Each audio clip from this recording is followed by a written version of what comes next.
Bonjour et bienvenue sur Board Games Player. Aujourd'hui je vous présente le jeu Mille Fiori. Ici à la maison on l'adore au point qu'on vient d'acquérir l'extension et on ne l'a pas encore joué, on ne l'a pas encore testé parce que je l'ai eu hier en fait. Mais j'espère vraiment qu'on va pouvoir la découvrir et l'apprécier autant qu'on aime ce jeu de base. Donc voilà, je vous fais la présentation du jeu Mille Fiori en version 2 joueurs. Donc nous allons dévoiler 9 cartes de notre pioche pour le début de la partie. Nous installons nos bateaux avec nos pions score sur le chiffre 100 qui est le chiffre 0. Et chacun va prendre ses jetons attribués à sa couleur. Chaque joueur va en retirer 3 que nous mettons de côté pour la fin de la partie si nous avons besoin de 3 jetons supplémentaires. Un joueur va être désigné le premier joueur et aura cette carte, et ensuite la carte premier joueur changera de main à chaque fois qu'une manche sera terminée. Chaque joueur reçoit 5 cartes. Parmi ces cartes, il les regarde, il en choisit une qu'il pose face cachée devant lui. Donc chaque carte aura des difficultés et des emplacements spécifiques en fait. Et donc il en choisit une et le reste des cartes il les passe à son voisin et le voisin lui passera ses cartes et ainsi de suite. Donc je vous explique chaque zone du terrain. Donc ici nous avons la zone violette qui est la zone des clés. Chaque fois qu'un joueur posera une carte violette en fait, il posera un petit jeton comme ça dessus. Et pour savoir combien de points il gagne, c'est par rapport à combien il a mis de jetons qui se suivent. Par exemple ici il gagne 2 points, donc il avancera de 2 points. Et s'il arrive au tour d'après à reposer une même carte, il gagnera 6 points car il y a un 4 et un 2, ce qui fera 6. Donc il arrivera à 8. Et s'il en replace une troisième avec 3 chiffres différents, donc il additionne les chiffres. Et en plus de ça, quand il en a 3 différents, il peut prendre une carte bonus. Les cartes bonus, ce sont les 9 cartes que nous avons retournées en début de partie. Pour cette zone violette, quand il arrive à 4 chiffres différents, attention, je dis bien chiffre car il peut très bien avoir posé 2 fois le 4. Par exemple, le joueur orange est venu vite l'arrêter parce que sinon il va se faire beaucoup de points s'il les enchaîne. Si ici il pose celui-ci, il n'a pas accès au bonus 4 chiffres différents parce qu'il n'a que 3 chiffres différents vu qu'il a 2 fois le numéro 4. Il faudra qu'il essaye d'avoir un autre chiffre qu'il n'a pas encore. Quand il sera arrivé ici, le premier joueur aura 20 points bonus, le deuxième 15, le troisième 10 et le quatrième 5 points. Nous avons cette petite zone de points dans toutes les zones en fait. Donc la zone violette, la zone vert foncé, c'est pour les 3 motifs différents. Le premier qui arrive à rassembler les 3 motifs différents sans forcément qu'ils ne se touchent, il aura 20 points, le deuxième aura 15 et ainsi de suite. Pareil pour la zone verte claire, les 3 motifs différents, il y a des bonus de points aussi. La zone bleu ciel, pareil, alors là il y a 4 motifs différents. La zone bleu ciel s'arrête bien là, elle est différente de la zone bleu foncé. Donc il y a 4 différents, dès qu'il y en a un qui en a 4, il a les 20 points. Attention, on a plusieurs lignes différentes, c'est pas forcément sur la même ligne, ça peut être sur différentes lignes. Mais s'il a les 4 différents, il aura le bonus de 20 points. Et ici pareil, nous avons dans la zone orange 4 motifs différents. Ils ne sont pas obligés de se toucher et le premier qui a, il aura 20 points, le deuxième 15 points et ainsi de suite. Ensuite, j'ai sur toutes mes cartes le petit symbole du bateau pour le conduire et dedans il y a des chiffres de noter. Donc par exemple ici c'est un 3. Si je veux, je ne suis pas obligée de jouer dans la zone violette, mais je peux décider d'avancer mon bateau et je l'avancerai justement du chiffre qui est noté là. Mon bateau, je l'avance de 3, ça me fait 1, 2, 3. Je suis sur la case 1, ça veut dire que j'aurai 1 point. Nous avons des cases à 3 points, à 10 points. Nous avons des cartes où on peut prendre un bonus. Nous avons des cartes à 5 points, ainsi de suite jusqu'à la zone 10 qui nous rapportera aussi un bonus. Une fois qu'on est arrivé au bout, on ne peut pas aller plus loin. On peut toujours jouer des cartes bateau comme celle-ci. Donc là, je vais vous expliquer la zone bateau justement. Donc quand on joue une carte bateau, on pose forcément son petit losange sur un bateau, par exemple ici, hop, et on l'avancera du nombre qui est écrit dans la carte. Donc là c'est 2, je l'avancerai de 2 et j'aurai le nombre de points qui est assimilé. Je vous fais un autre petit exemple. Hop là. Le jeu s'est déroulé comme ça, voilà, hop.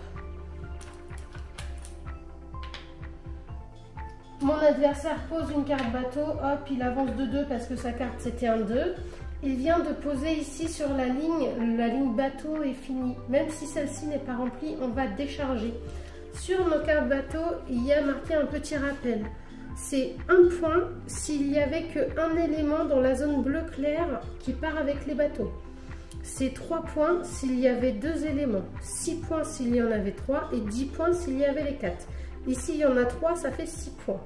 6 points pour le orange, mais 6 points par jeton du violet. Il en a 2, ça lui fait 12 points. Donc, le violet avancera aussi de 12.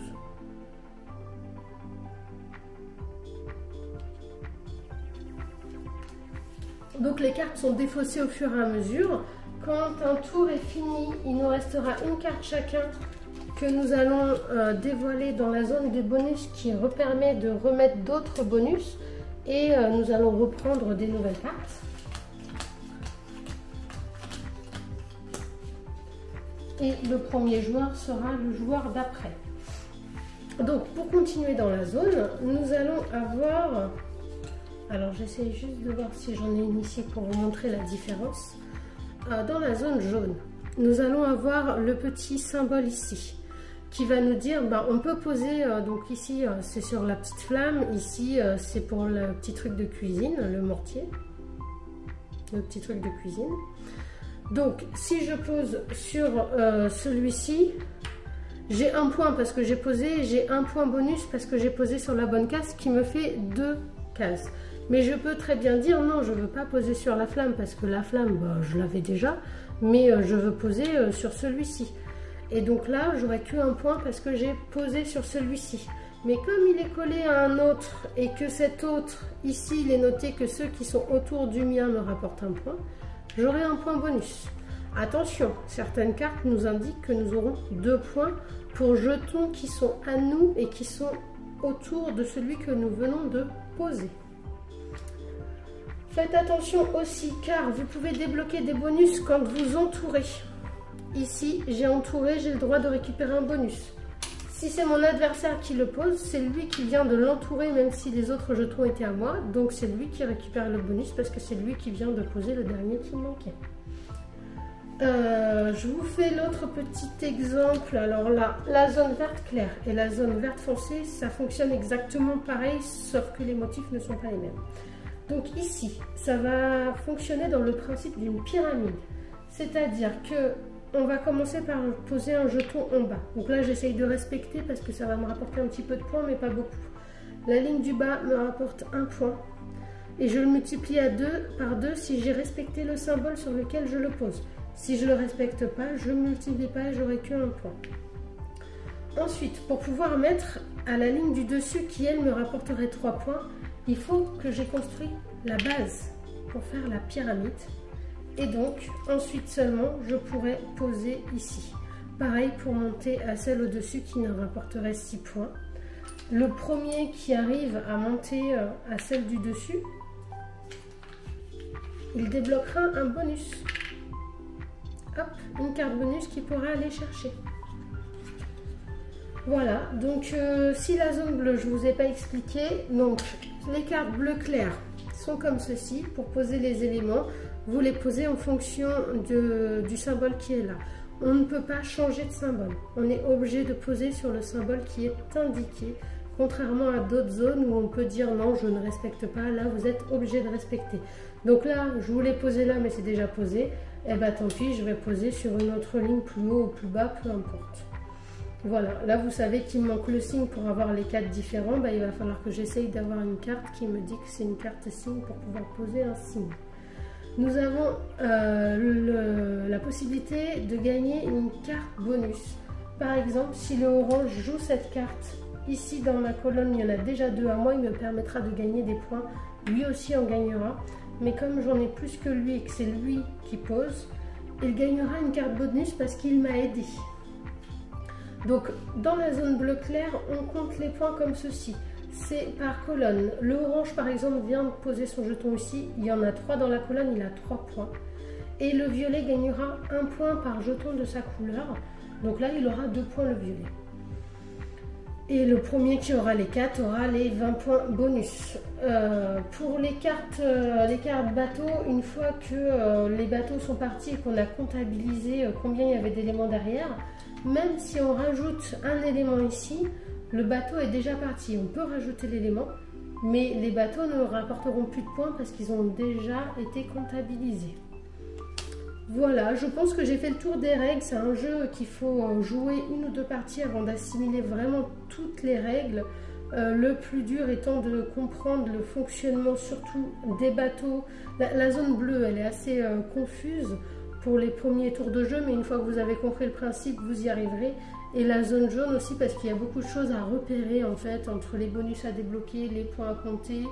C'est de notre couleur, c'est pas de notre couleur. Est-ce que j'ai fait les 4 éléments différents pour avoir le bonus?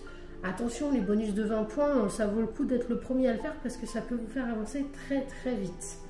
Mais il faut aussi savoir arrêter les autres joueurs quand ils sont trop lancés. Donc voilà, la partie s'arrête quand un joueur n'a plus de jetons ou quand la pioche sera vide. Et donc ce sera le joueur qui aura le plus de points qui aura gagné. Ça nous arrive facilement de dépasser les 100 points. Je vous rassure, quand on additionne beaucoup de 20 points comme ça, la ligne des 100 points, on la dépasse facilement. Voilà, j'espère que cette vidéo vous a plu, que vous arriverez à jouer à Milfiori facilement et que vous apprécierez ce jeu autant qu'on l'apprécie ici. N'oubliez pas de vous abonner et de laisser en commentaire vos impressions. À bientôt les amis!